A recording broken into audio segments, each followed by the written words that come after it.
Welcome to the MA Polce Consulting YouTube channel.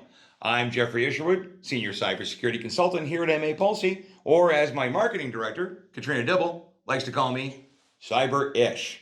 So thanks for joining me today, Kat. Yeah, thanks for having me. We've Excellent. been talking a lot about compliance this month, and a lot of companies we've been talking about have come to us and have all these questions.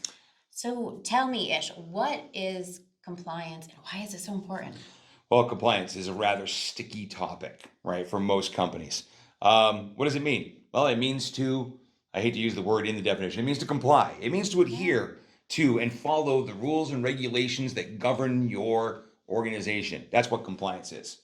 And cybersecurity compliance means following the rules and regulations about how to keep your organization protected, how to keep your customers protected, how to keep your employees protected. That's what it's all about. Yeah. So if a business wants to protect all of that information from all of those entities, they have to be compliant. Now, what do they have to be compliant with? Right? There are federal regulations, state regulations and laws, industry regulations and laws. Those are the three big ones, right? And they each come with a different burden of what to protect and how to protect it. Some of them are very, very specific, like, the one that everybody knows, HIPAA, right? Yeah. Healthcare, privacy information, right? If an organization collects, stores, and retains healthcare data, they have a obligation to be compliant with the HIPAA rules and regulations and protect it properly. Should that data be exposed or breached, lost, stolen, altered, manipulated in whatever form, they have to comply with proper disclosure. Makes sense, yeah. Notifying the victims, notifying the different entities. Be they in a victim in this case could be a person or it could be another organization. Right. Okay.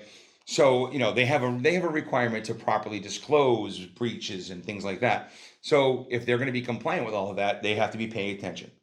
Right. Makes sense. One thing I've noticed an awful lot is many of these rules and regulations cover the same ground, but they cover it to a different scale or granularity, if you will. Makes sense, Okay, right? HIPAA worries about healthcare.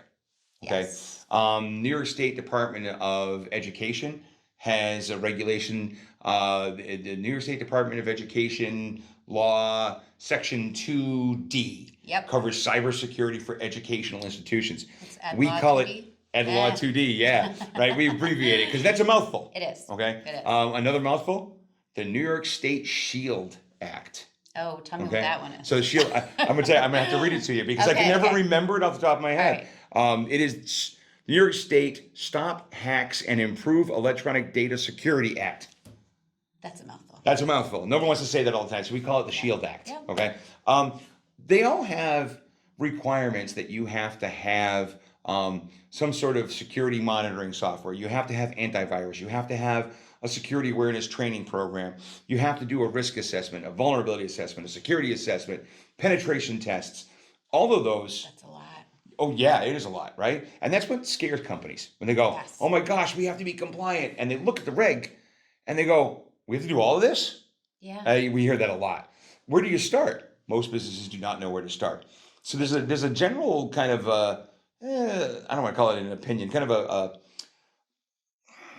people are flowing in this way. The businesses are thinking, they look at all this stuff and they go, penetration testing. Sounds like the easiest one, right? It sounds like it should be an easy one. Hire a company, bunch of professional hackers come in, rattle all the doorknobs, test all of our security, try to break in, and they give us a report that says, here's all the things you're deficient in, fix them. Right? So it sounds like that's the easiest way to go. It does, yeah. It's not.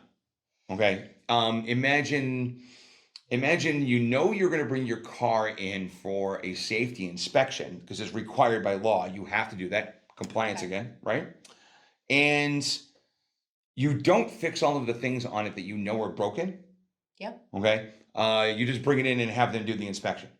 Have at it, right? They're going to find a whole bunch of things your car is going to fail, and you're not going to get your sticker.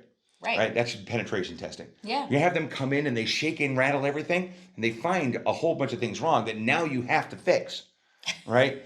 Or They, you can't leave. right, and they might break things. They might Right. lose data. There's a whole thing, 100 things that could go wrong. What you should do is do the assessments first. Got Okay, it. because maybe like your car, maybe you don't realize that something's wrong, and they're Right. going to find it when they inspect it. Okay, so your assessments will help you quantify what you have. Here's the kinds of data you have. Here's how you're storing it. Here's what the security controls are in place to protect it.